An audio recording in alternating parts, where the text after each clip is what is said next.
Welcome, everybody. It is Saturday, December 6th. It's 9:48 p.m. Eastern Standard Time. It is the BodySlamNet post show for NXT Deadline. I am live with you, as always, doing another post show.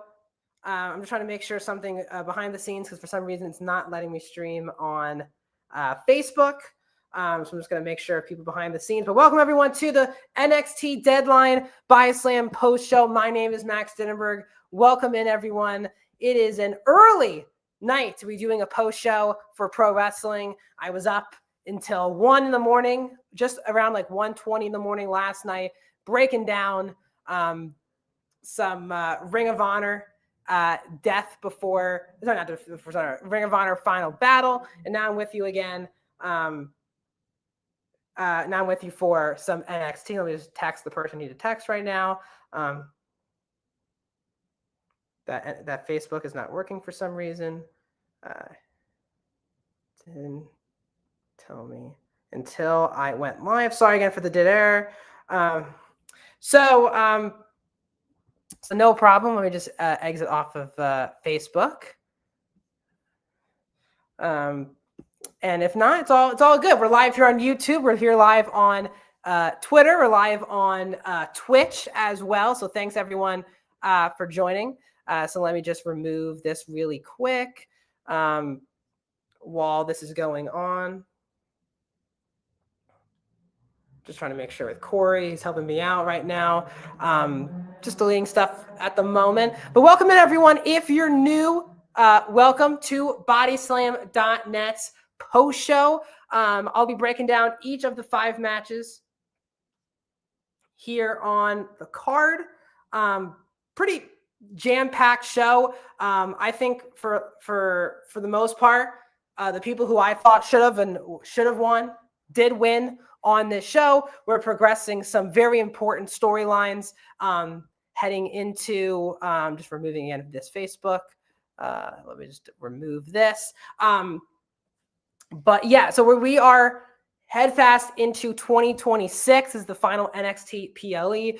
We are setting up New Year's Evil, which is, I think let me make sure I have the correct date for New Year's Evil, but that will be January 6th, 2026. As tonight was the Iron Survivor matches. We had a new NXT champion. Some really fun stuff here to talk about here on NXT Deadline. So again, everyone, welcome into the stream. My name is Max Dinenberg. If you're new, guys, please subscribe to Body Slam's YouTube channel. We have live post shows that come out every single night. So it really mean a lot to me if you guys could subscribe because we have post shows of all the major wrestling companies, as well as obviously the pay-per-views like these. We also do podcasts.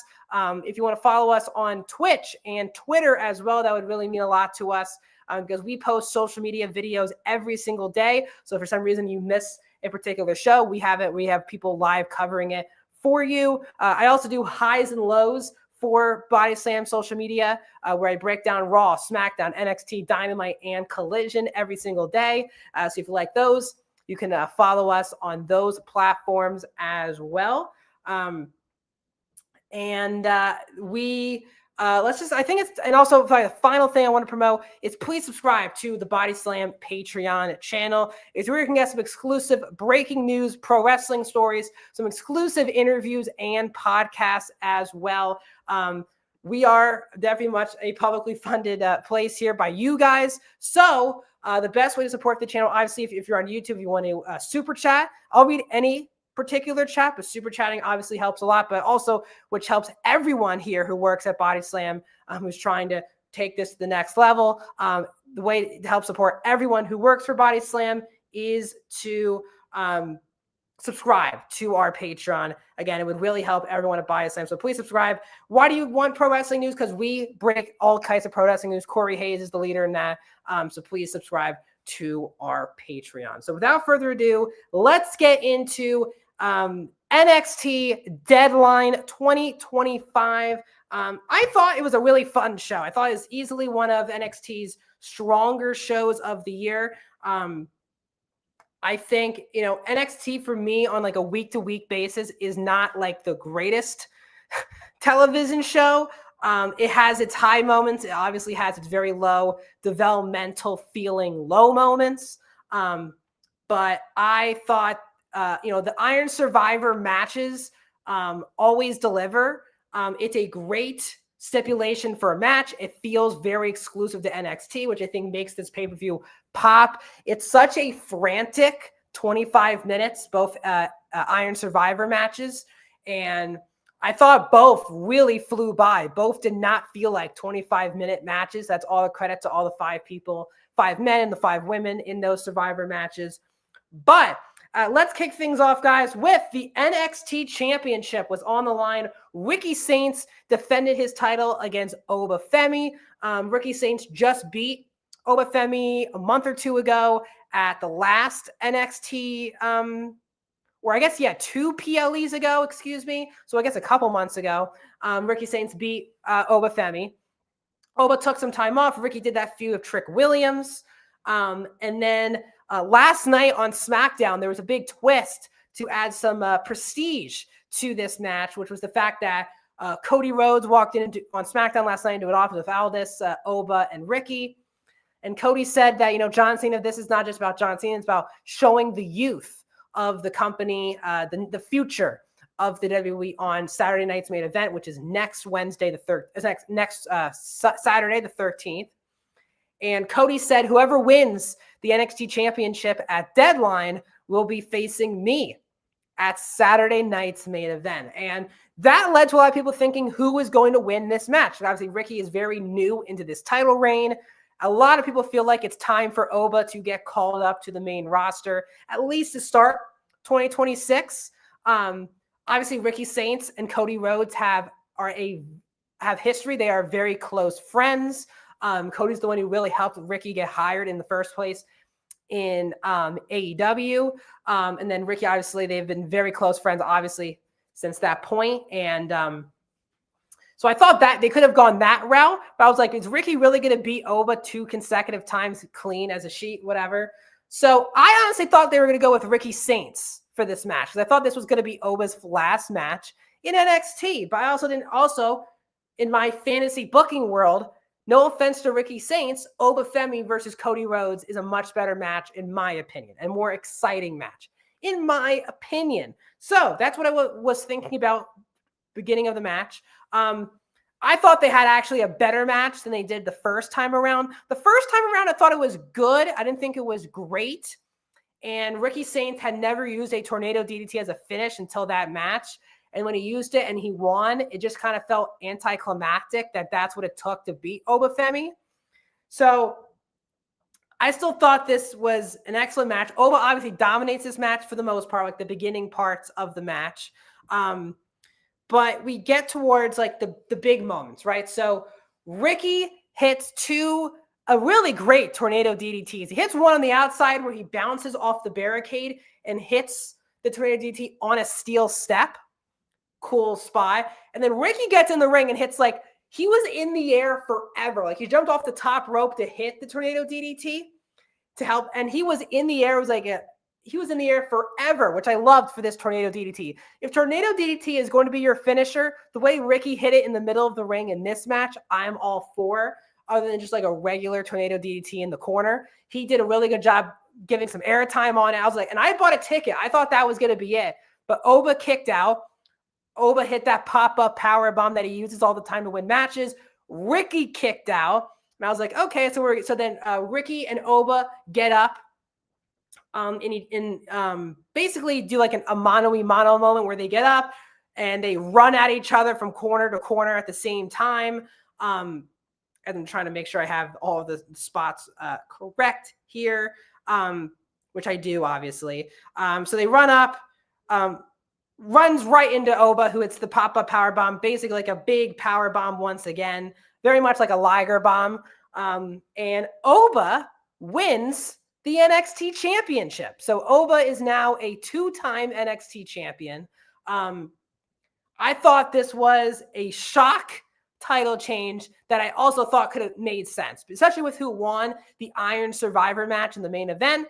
I don't think Oba is going to be in NXT much longer, but I think Oba is the right person for a new big star to topple for NXT. We'll talk about who won Iron Survivor later here on the show. But Oba defeated Ricky Sainz. They had a respect moment after the match.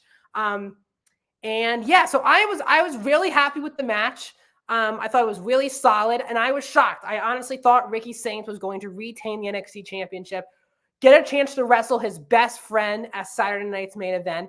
It all kind of made sense to me. But again, in my head, from a wrestling perspective, I wanted to see Oba Femi versus Cody Rhodes. And that we're going to get. So a week from tonight, on Saturday's main event, it will be Oba Femi versus Cody Rhodes. Now, here's what I'll say. A lot of people out there are going to be saying Oba Femi should beat Cody Rhodes. And I'll say this. I don't hate it, but I also think he's probably going to win because I do believe Drew McIntyre is probably going to cost Cody the match.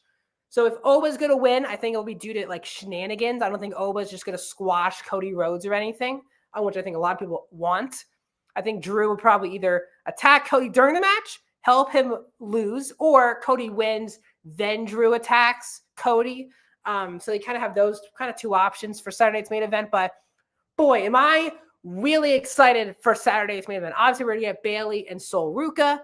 We're obviously Cena's last match is against Gunther, but Cody and Oba Femi will be phenomenal if given the time.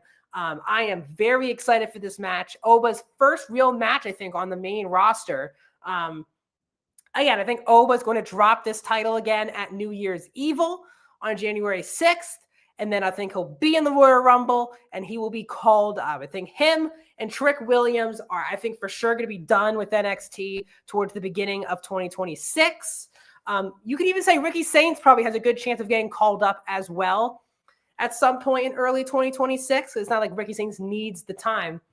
But as I continue to tell people who went like 5 or 6 calls at the same time, NXT is on primetime national TV on CW, which is one of the rare broadcast networks that's on every network in the country. So they obviously need to keep NXT very much in a good spot from a talent perspective. So Oba Femi wins the match. Very much happy with it. Again, guys, if you want to comment along, if you're currently watching on Twitter or YouTube or Twitch, I am here. So if you want to comment along, I'll be here. Let me make a comment to show you guys how it works. I'm just going to put up a hi. And then, so basically I do this, I'll bring up a comment and I'll read it out and we can have a fun discussion. So if you want to comment along as I'm talking, I totally get if you guys don't want to, but it makes the show a lot more fun. It gives me a break in just me talking to you guys. But yeah, I'm very happy with this match. Oba winning the title, I'm all for. Didn't think he should just lose 2 straight times to Ricky Sainz, then got called up. So Oba Femi is the new NXT champion. So then we got this video package of Hank and Tank in Noah. If you follow my podcast here on BodySlamNet, which is me and Blackhawk Tour of Japan every single Friday from 7 o'clock to 8 o'clock p.m. Eastern Standard Time. We break down New Japan, Marigold, Stardom, and Noah. And we've been talking about Hank and Tank's success in Noah recently. So we get this video package, and it's very cool that they actually used full-on Noah footage and seeing them at Korakuen Hall and all these very famous places in Japan. Really cool. They won the GHC Heavyweight Tag Team Championships.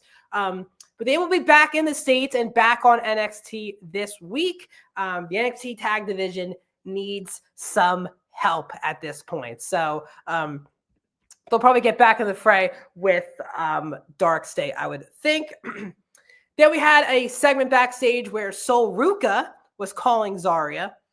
And Zarya was disappointed that she is not there with Sol. But she's really disappointed that Sol did not tell her that she has a match at Saturday night's main event against Bayley. So again, this all means we're going to build to an ultimate Sol Ruca versus Zarya feud. Seems like Zarya would go heel, but Sol cut a kind of heelish promo later in the show. I'll get into that when we get there. So that set up the Women's Iron Survivor match. We had Kalani Jordan, the Evolve Women's Champion Kendall Gray, Lola Vice, Jordan Grace. Who am I missing? I'm missing someone. Kendall Gray, Sol Ruka, Lola Vice, Kalani Jordan. Oh yeah, I think it said all 5. I don't know why. I always think it's 6 people. I see you, Ghostface. Let's see what you got to say here on Twitch. I was going to say it could have been Seth that put his hand on Tony's shoulders months ago because he used to wear a glove. It was a glove hand on Tony's shoulder before he vanished from TV. It could be Seth Rollins. I just don't think it is. I think if it was Seth Rollins, he was going to be used on TV. And Seth Rollins doing NXT stuff every week with Tony D, I don't think they're going to do that. We'll get into Tony D towards the main event. I'll bring up your comment again, Ghostface. I just want to make sure you know I'm here and I see your comment. I'll bring this back up when we get to the main event segment. So, as I said, it was Kendall Gray, Sol Ruka, Lola Vice, Kalani Jordan, and Jordan Grace. And I thought this match was excellent. Kalani Jordan was my MVP during this match. She hit a lot of high-flying moves. She also made the match very strategical, where many of the people in these 2 matches were never really looking at the clock that often on when people were coming out or how much points people had. And Kalani was doing it the entire match, and I really liked that. I've liked her heel run a lot. Her and Kendall Gray started the match. Now, everyone is saying, well, I've been, selling the Kendall Gray stock since she won the Evolve Women's Championship against Callie Armstrong, which, again, good timing for people that now when they watch that match, now they're all in on the Kendall Gray stuff. Not going to crap on those people. Just saying, I've seen every show of Evolve. I've always said to people around me that she's been the best in-ring performer. Her and Zeta Steele are my 2 standouts on Evolve, and obviously Zeta Steele is no longer in WWE. She's now working with ROH at this point. Talked about her last night on that Final Battle post show. But Kendall won the Evolve Championship. Solid match with Callie Armstrong, but she's been quietly being used heavily on NXT for the last month. And I think a lot of people thought probably Sol Ruka was probably going to win this match. She obviously has the Saturday night's main event match with Bayley. Plus, Lola Vice has already faced JC Jane. We've seen Jordan Grace face JC Jane. Obviously, you wouldn't think Kalani would win this match, making it a heel versus heel match against JC Jane at New Year's Evil.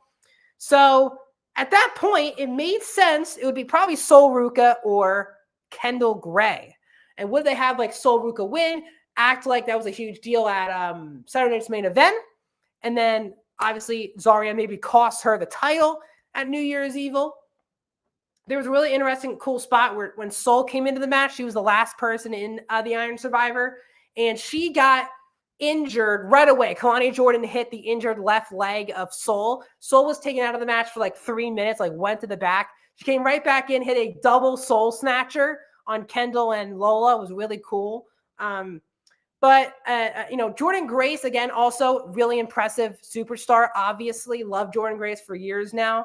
And there was a move where Kalani hit a Spanish fly on the outside too on Jordan Grace. Such good stuff. I thought, again, Kalani was really good throughout this entire match. She did a great job getting heat for herself because she really is. Yeah, she is the only heel in this match. So was happy to see her get all that good heat. They're obviously going to continue her and Jordan Grace's feud. They're having a match on Tuesday. Jordan Grace is also another person, before I get to the winner here, Jordan Grace is someone who is on a main roster contract.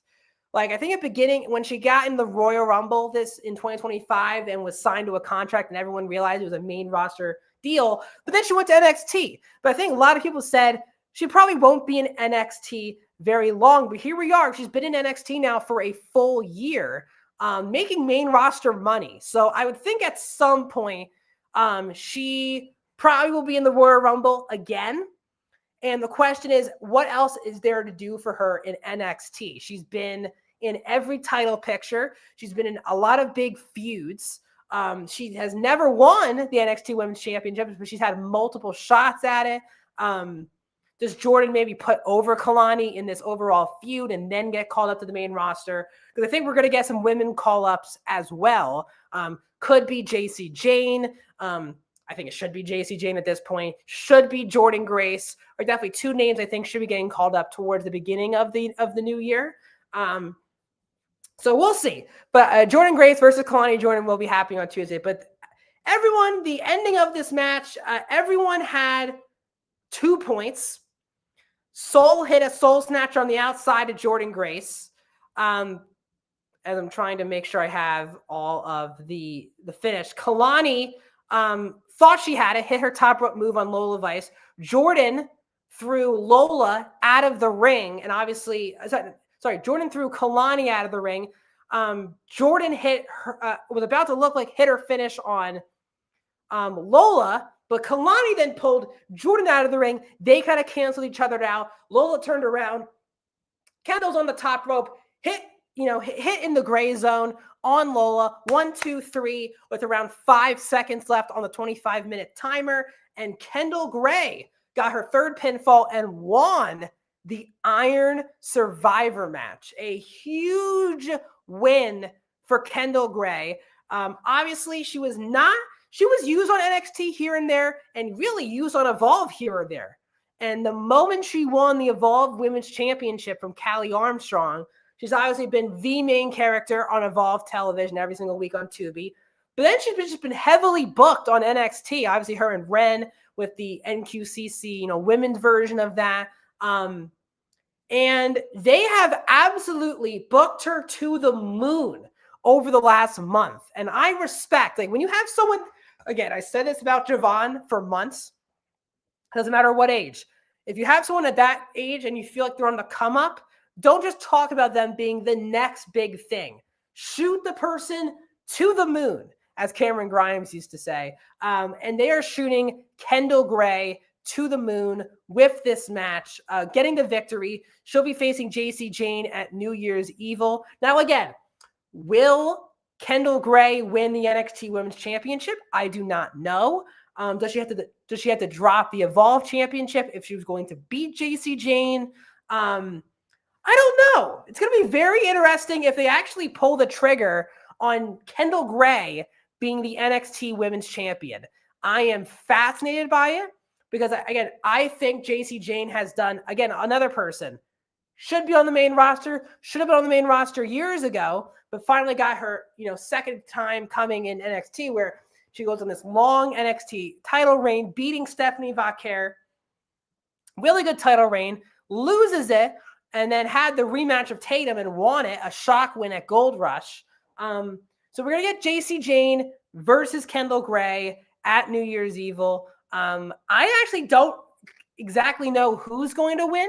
Obviously, Ren Sinclair could probably add another teammate, and they could be canceling out Fatal Influence, and maybe Kendall Gray wins. And that's how JC, again, also gets called up to the main roster. But I'm just really happy for Kendall Gray. She has absolutely earned it. She's been one of the more underrated wrestlers for them over the last year. Got a good push in Evolve, which turned into a big push in NXT. And again, it's a very quick push because no one talks about Evolve. As much as I watch Evolve every single week, I go on social media, no one talks about Evolve. They pop up here and there. Some of the wrestlers on Evolve pop in here and there on NXT programming, but not enough where it makes casual fans. And again, Tubi is easy. It's a free streaming app. It is not hard to watch Evolve. It's like a 45 to 50-minute show, and you get to skip through whatever you want to skip through. And it's on a free streaming service. Don't have to pay for Evolve. They haven't really gotten interest in it. But if they can't get interest in it now with Kendall being shot to the moon, I don't know really how else they will do that. So Kendall Gray wins Iron Survivor. I'm really happy about it. I said I wanted her to win. I thought Soul was just such the safe choice in this predicament. And I don't think we need Zarya costing Soul a title match right after JC won a match with Izzy costing Tatum the title. So I'm all happy with things moving on from here. Let me just make sure I'm good. Yes, I am good. Then we had a backstage segment with Ava, the NXT GM, and Blake Monroe, the NXT Women's North American Champion. And Blake started comparing herself to Sami Zayn and Ilya Dragunov, and that she wants to start doing NXT Women's North American Championship open challenges. And Ava said, perfect, we can kick that off on Tuesday. So it looks like Blake Monroe is going to be doing open challenges now for the North American Championship. Cool. Again, good way to get Blake Monroe on the show if she wasn't going to wrestle. Funny. Her and Ava actually had really good chemistry. Cool. Gets Blake on the show basically every single week. Then we had Shara Schreiber interviewing Miles Bourne because Miles Bourne got the win in that 8-man tag match on Tuesday. So Miles Bourne got to choose which spot he would be in the Iron Survivor. And Miles cuts his promo basically saying that he'll be the number 3 spot in the Iron Survivor match. So we knew the spot he was going to be in. Then we had Ethan Page defending his North American Championship against Mr. Iguana from AAA. Obviously, Ethan Page is the co-holder of the Mixed Tag Team Championships in AAA with Chelsea Green. They just defended the titles 2 or 3 weeks ago, Ethan and Chelsea against Mr. Iguana and Lola Vice. So they've kind of been feuding for a little bit now. This was a funny turn off your brain match. I'm a massive Ethan Page fan. So I'm happy he is having this just great run since signing with NXT. He's a really good comedy wrestler as well. And he fit with Mr. Iguana very well. Where the whole match, he thought, the Iguana was dead at the beginning of the match. He got fooled. Then Mr. Iguana was using his iguana to attack Ethan. Ethan's like, isn't this like a DQ? And then Ethan grabbed the iguana, spit on it, and chucked it down the aisle, which I thought was also very funny. But the finish of the match was Iguana. He had a really good, off the top crossbody. He went for it again, missed it. Ethan Page had the twisted grin for the 1, 2, 3. And Ethan Page remains the NXT North American champion. Again, I thought this was a fun match. Again, Mr. Iguana, it's funny. I watch AAA now because of the WWE partnership. Because, again, it's tough to watch. I watch so much wrestling. I was a casual watcher of both AAA and CMLL. But obviously, it's a lot easier now to watch AAA because they're on WWE's YouTube channel every show.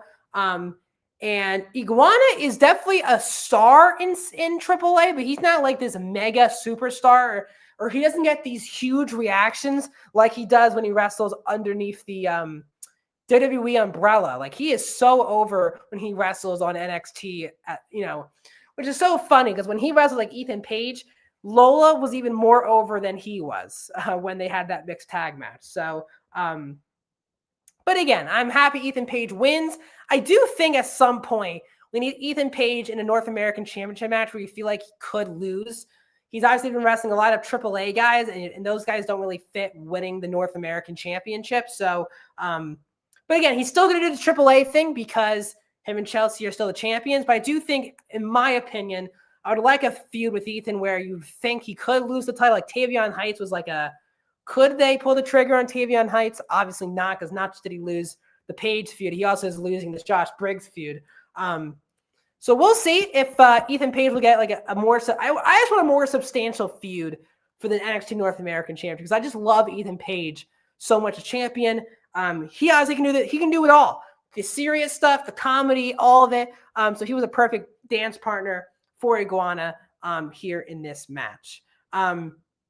Then we had again, this is going to be a pretty quick review, guys. There were only 5 matches on the show, so I'm going to try to go at least another 20 minutes, give you guys a good size review here for NXT Deadline. We had Kendall Gray obviously the Iron Survivor in a backstage segment. She was talking to Shara Schreiber about, no one thought she was going to win. No one in the arena thought she was going to win. Everyone thought she was the dark horse. Just no one was giving her a chance. And here she is winning the Iron Survivor. And then Sol Ruka shows up, and Sol's like, well, if my leg didn't get taken out and I was at 100%, I would be standing in your shoes. And Ren says, that sounds like an excuse. And Sol's like, no, it doesn't. And Ren says, to be fair, Kendall was in the match for the full 25 minutes, and she still won. She went the whole distance. And she said also, Zarya speared the hell out of her on Tuesday and recovered very well and was crapping on Zarya. And Sol says, I've been questioning what Zarya's been doing, but I will never stop fighting for Zarya. So it was a kind of heelish promo from Sol Ruka, where she was like, well, I wasn't 100%. If I was, I would have easily won the match. And she's like, even though Zarya speared the hell out of you, I'm going to defend her at all times. So I don't know if we're going to do a few, like they've been setting up a heavy tease between Sol and Zarya. Like it looked like Zarya was going, it was really confusing. On Tuesday, it literally looked like Zarya was going to spear Sol. But they're not playing it off like that was what happened. Like they're acting like Zarya planned on spearing Kendall. But on Tuesday, it just looked obvious. Like, I forget, Lola moved Sol out of the way as Zarya was running. So why are they playing stupid now where they're like, Zarya went for Kendall, not for you? And I was like, I watched the show. Like, that happened. At least in my brain, in my eyeballs, it looked like Zarya was going for Sol, didn't go for Sol. I don't know. Didn't make a lot of sense. I like Sol having a little edge to her as well. I honestly think there's a good chance she could even beat Bayley. But we'll see. Because again, Bayley likes putting people over at this point in her career, which I don't mind either. So we'll see. Sol versus Bayley will be at Saturday night's main event. And a quick little promotion.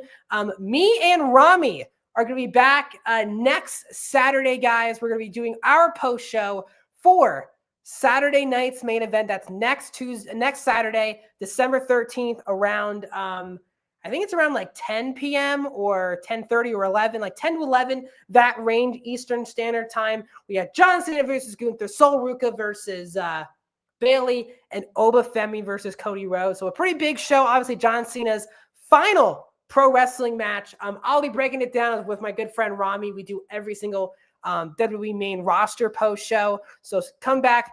We had so many people join us for our War Games Survivor Series post show. So it would mean a lot for you guys to join us again next Saturday, because it's one of the most important shows for a lot of people on the calendar for 2025. So can't wait to bring that up with you guys. We move on. There was a backstage segment with Dark State. They were hyping up Dion, and then Oba Femi comes up because on Tuesday, when Oba also went back up to Dark State, and Oba said, it's good that you're fighting for your own. And Dion says, I hope you win because I want it to be us too for the title, whatever. So then Oba goes to the back and Oba says, I did my part to Dion. And he was like, it's time for you to hold up your end of the bargain. And I was like, oh, because again, we'll talk about it in a bit. I really wanted Javon and really desperately needed Javon to win the main event tonight. But they were just really heavily teasing Dion and Oba because they had Dion give the NXT tag title to Saquon, get rid of I am no longer a tag team wrestler. I want to focus on the singles. And I was like, oh boy, is Dion really going to win the Iron Survivor? They gave him not one, two segments with Oba to set up that match. And I was like, are they really going to have the show end with Dion Lennox winning the Iron Survivor? So that was the tease there. Then we had Tatum Paxley versus Izzy Dame. And I did not like this match. And I really like both performers. And I think they have dropped the ball with this story post Gold Rush. So if you're not familiar, at Gold Rush, Tatum Paxley lost the NXT Women's Championship to JC Jane. But she lost it because her best friend in her faction turned on her in the match. And then Izzy cut a promo and Tatum cut a promo on each other. And then we have this match. Just feels like for such a big cliffhanger to Gold Rush, this feud just doesn't have enough heat to it, in my opinion. But my problem is they booked Tatum as a complete moron during this entire match. I'm cool with crazy characters in pro wrestling. Tatum obviously has some screws loose. The character I'm saying has some screws loose, which I'm totally cool. I think Tatum is one of the more interesting performers on NXT. She's a really good wrestler when she gets in there and does some really interesting character work. Like, I'm a big fan of Tatum Paxley. I think Izzy Dane continues to improve in the ring, and obviously character-wise. But this feud just didn't feel like it had enough, stanked, interest, in my opinion, going into this match. But it really got killed because they booked Tatum to be such a idiot in this match, because the Tatum's like crying and hugging Izzy in the beginning of the match, even though Izzy already turned on her twice, basically cut the promo how awful Tatum is and how stupid she is, and obviously cost her the NXT championship. But not once, not twice, 3 times in this match, Tatum thought she was like reuniting with the Culling, because beginning of the match, she hugs Izzy. Izzy plays off, and then Tatum's like, oh, I was just kidding with you on that hug. Then later in the match, like 5 minutes later, Tatum and Izzy on the outside, and Izzy hugs Tatum again. And then like an idiot, of course, Izzy just shoves Tatum into the steel steps. And I was like, Tatum, stop being a dumbass. Like, we get it. Like, you guys were friends. Like, in the beginning, it's fine if you still think there's a shot. I'm saying this is character-wise, not the wrestlers themselves. This is how stupidly, in my opinion, this match was booked. And then Tatum, like, saw Izzy fake hug her 2 minutes earlier. And then 2 minutes later, she goes back to the hug. Did not make any sense. Izzy was dominating this match until Tatum hit her finish. I forget the name of her finish. It's like, used to be like Paige's old finish, I believe, if I'm not mistaken. But Tatum hits the finish on the announce table. Really good spot. Then Tatum rolls Izzy in the ring. And then Sean Spears comes out with those 2 dolls. The 2, the Tatum and the Izzy doll. And he's like, this is us. Look at us as a reunited family. And Tatum's like, oh my God, the Culling, we're back together. And then Spears rips off the head of Tatum's doll. And then Tatum goes in the ring, big boo, into the, Clash of the Titus. I forget what Izzy calls it, but the Clash of the Titus finish. And Izzy beats Tatum. This feud has not helped Tatum at all. It is not. What I mean is, the feud getting her to win the NXT championship was interesting. Post her losing, this feud has not helped her at all. Now, obviously, they're trying to build Izzy and the Culling, which is fine. But Tatum just won the women's championship, like beat JC Jane clean. 1, 2, 3. It took all these shenanigans for her to lose the championship, right? And now they're booking her like a dumbass. And I hate in pro wrestling when the baby faces are just, they're baby faces, so they got to be sometimes stupid. And I actually prefer when both my baby faces and my heels are smart characters. And they made Izzy like she's some genius for keep luring in Tatum for these hugs and all of these things. I just thought it was an overbooked mess that made the baby face look really bad. And Tatum's coming off such a high of winning the world title, and now here she is stuck in this feud, which is not helping her character whatsoever. And it's obviously we're here to help Izzy at this point, but we also, if Izzy wants to if this is all about pushing Izzy, cool. But also let's not book Tatum like she's some useless, stupid baby face. And that's kind of what they've been doing over the last month. So, I'm really not that harsh. It's not like the match was awful. It was a good match. It was what it was. I think like the story wise and the way they interweaved it in the match simply was not for me. But that takes us to I'm gonna make sure. Yeah, there's a I keep getting backstage like muddled over the last 2 nights. Backstage segment between Ricky Saints and Javon Evans. And Ricky's like, I can't believe I lost. That's it. The dominant, the ruler, he's back. I can't win back the NXT championship. Javon says, I'm sure you'll get him again. Ricky says, I can't. The Oba, who was dominant for all those months, he's here. I'm not winning back the championship. And Javon said, well, good thing that I'm going to win this Iron Survivor, and I'm going to beat Oba Femi. And Ricky Saints said, good luck, and all of these things. We had Shiloh Hill video package number 4 or 5. This time he was talking about he got into football because he was chasing a squirrel and his dad said you should play football based on your agility and speed on chasing the squirrel. If the Shiloh Hill video package have been working for you, I'm jealous. These have not worked for me. Shiloh Hill will make his in-ring debut on NXT on Tuesday. Again, I don't watch LFG. I don't like the blend of like reality TV and NXT and wrestling. So like I wasn't like a Total Divas, a Total Bellas person, and I'm not a LFG person. So I haven't seen Shiloh Hill wrestle. I'm intrigued to see if he has some in-ring talent because we've seen some LFG people, if it's like Tyron May Steele or Jasper Troy, get some shots on NXT. Obviously, they're both, Jasper's the speed champion, and you have Tyron May on Evolve and NXT.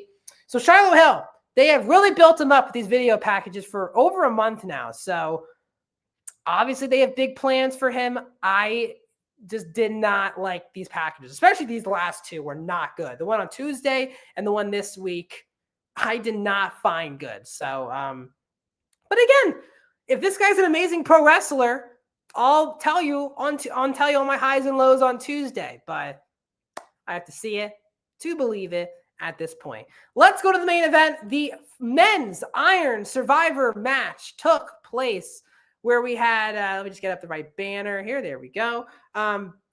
We had Javon Evans, Leon Slater, Miles Bourne, Dion Lennox, and Joe Hendry with the winner facing Oba Femi for the NXT Championship at New Year's Evil. I talked to my friend, I don't know if he's watching, but I told him if Javon was going to lose this match or Dion Lennox was going to win, I was going to have an epic rant here on this post show. Thankfully, NXT, hopefully they heard me and hopefully they heard everyone saying, strap up Javon Evans, give him the NXT Championship, have him be the leader of the men's division when you have to call up people like Oba Femi, Trick Williams, Ricky Saints. When these people need to be called up, have Javon be the captain and the flag bearer for NXT. Luckily, Shawn Michaels pulled the trigger on it. Now, on at least Javon winning this match. So the match rightfully started between Javon Evans and Leon Slater. They have unbelievable tag team chemistry, but even more chemistry when they are wrestling one another. Obviously, I love Leon Slater. He's such a great X Division champion. Both these guys are, if I'm not mistaken, 21 years old. The future is bright. They're going to be working in wrestling, hopefully for another 2 decades or more. These guys, but as I keep saying, these guys shouldn't just be the future. They are also the present as well. So they had a really good start. As we saw, Miles Bourne was number 3. I do want to say they did the same booking in both Survivor matches, Iron Survivor matches, where with like they had the number 1 and number 2 entrants wrestle for like 4.5 minutes. And then with like 4 minutes and 50 seconds left, there was a roll-up pin. So then when the number 3 person came out, it was a one-on-one match. Like they had Kendall roll up Kalani, so then Kendall can just wrestle Jordan one-on-one. But then they had, in this match, the same thing. Javon rolled up Leon. Leon went out of the ring, so then it could be Miles versus Javon. Not a major critique, just saying if the producers could talk to each other and say we're doing the exact same booking on that. That's all I'm saying. Miles Bourne hit an amazing tope where Javon and Leon were on the outside. They trying to hit a suplex on each other. They fell outside the ring. And then Miles hit an amazing tope. I feel like he flew multiple feet to get to them. Very cool spot. Dion Lennox was number 4. He came in, hit a doomsday device on Javon, pinned him with a power slam. So Dion got on the board. And then Joe Hendry was the final entrant. There was a crazy spot where Javon hit a coast-to-coast on Hendry. And then when Javon was laid out after hitting the coast-to-coast, Leon then hit a coast-to-coast on Javon. Then Leon hit that really sick Swanton 450 on Hendry to get his first pinfall. Dion destroyed Hendry when they were in a penalty box together. Then he locked up Javon with like a minute left in the penalty box. And everyone's like, oh my God, how is Javon going to get out of the penalty box? And I was like, it's not like it's a cage or anything. He can literally just jump out of it, which he obviously did. But I was sold a ticket that Joe Hendry was winning this match, because the finish was crazy. Because let me just break it down quickly. Leon hit a Swanton 450 on Javon in the middle of the ring. Again, this is with 15 seconds left. Hendry then has Javon up for a power bomb, and then Leon hits a Hurricane Rana out of the ring, which takes out him and Hendry. Miles then trucks Dion so far where he basically runs over Booker T. Like he literally hits Booker T and Vic Joseph. That's how far Miles Bourne chucked Dion Lennox. So then Miles got in the ring. It was him and Javon. Looked like he was going to roll up Javon, because again, Javon just got hit with the Swanton 450. Luckily, Javon rolled up Miles Bourne with 5 seconds left on the clock, just like Kendall Gray won her match. And Javon Evans is the Iron Survivor. Thank you so much. I think everyone is ready for Javon Evans to beat Obafemi for the NXT Championship at New Year's Evil. They wrestled once before. At that point, I thought they could have pulled the trigger on Javon winning. Now they have to pull the trigger on Javon winning the NXT Championship. For all of us like Javon believers out there, we get so anxious whenever Javon is in a big match, because we expect him to lose. Because in all these number one contendership matches, all the NXT Championship matches, all these big matches, usually on pay-per-views, he loses. So it's nice that Javon won this match, and I think all of us now need to see and believe it when Javon, hopefully in a month's time, becomes the NXT champion. But that was not the end of the show. Oba comes out. I was like, all right. The crowd was hot when Oba came out, and we had the stare down between Oba and Javon. I was like, here we go. Let's do this again. And then we cut to black, and we get this motorcycle driving right at the camera. And I was like, who the hell could that be? Lights are black. We show Oba, and the whole crowd's like, oh my God, oh my God, oh my God. I'm like, what the hell's going on in the ring? Tony D'Angelo is back with like a motorcycle jacket, hits his finish on Javon, and we end the show with Tony laying out Javon and staring down Oba. So I have never been a big fan of Tony D's character. Have not. I am all here for a huge character change for Tony D, but I don't need him interfering in Javon Evans hopefully becoming the NXT champion. We had a comment earlier from Ghostface saying he thought Seth Rollins' hand, he could be the one behind all the Tony D stuff, and he, the glove thing. I don't think it's Seth Rollins. I don't think Seth Rollins is doing an NXT bit with Tony D. I think Tony D is doing his own thing. Maybe if Tony went to the main roster, was doing it, maybe, but he's not. He's sticking in NXT. I thought it ended the show, honestly, on a weird note, where Javon won.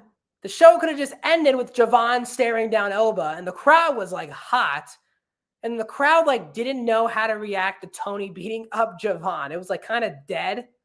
So you go from like this all time, the crowd is here, and the crowd ends at like a zero when Tony does his attack. So weird ending. Only thing I hope is in a month's time, Javon Evans is finally crowned NXT champion. But yeah, that is NXT Deadline. 5 matches. I talked with you guys for 50 minutes. Just want to say, for the final time promoting everything, thanks for joining me, guys. We had more people here than last night, which I really, really appreciate. I'm doing 2 more post shows here to wrap up 2025. Next Saturday, me and Rami for Saturday night's main event. And then 3 weeks from tonight, on December 27th, me and Blackhawk will be doing the post show for AEW World's End. I do the highs and lows every single week here on the channel, on Twitter, Twitch, and Instagram for Body Slam. So please follow us on all those platforms. I break down Raw, NXT, Dynamite, SmackDown, Collision every single day of the week. So if you want my quick 1-minute breakdowns of those shows, you can find those on social media. Subscribe to Body Slam's YouTube channel. We have live shows, podcasts, all of those things every single day of the week. So it would mean a lot for you to subscribe. So also subscribe to Body Slam's Patreon channel for some exclusive pro wrestling breaking news. You want to make everyone here at BodySlam have a full-time, complete job in the world of pro wrestling. The best way to help support everyone at BodySlam is by subscribing to our Patreon channel. It will really mean a lot to us here at BodySlam. Like this video, guys, as well if you're watching on Twitch or YouTube. If you're watching this on a not live, if you're rewatching this on YouTube, please comment down below. We'll definitely respond to your comments. Thank you guys so much for joining me on another review of NXT Deadline. I'll see you guys in another post show.